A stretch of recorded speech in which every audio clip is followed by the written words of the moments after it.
Hi students, welcome to another video of Smartly Learn. In this video, let's find the solution for the fifth question in exercise 1.3. Write the following as intervals. So first let's understand the first subdivision. X belongs to real numbers between -4 less than x less than or equal to 4.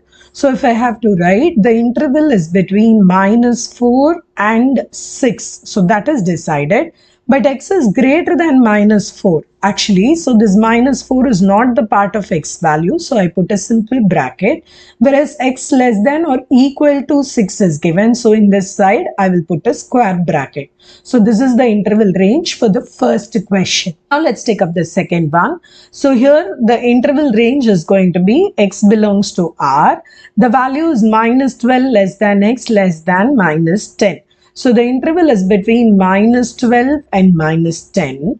Both sides x is only less than and a symbol is given. So there is no inclusion. So both sides use simple bracket. So -12 comma -10.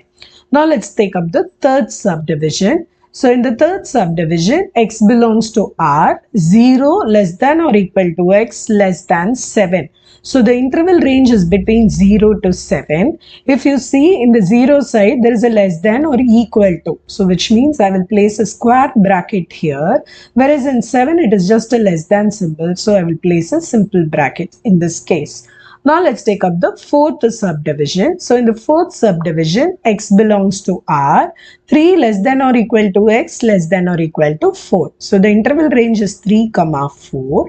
Now 3 less than or equal to symbol is given. So I'm going to place a square bracket. Similarly, in the right side also, they have given x less than or equal to 4. So there is going to be a square bracket on both sides. In the next video, we will find the solution for the sixth question in this exercise. See you in the next video. Bye.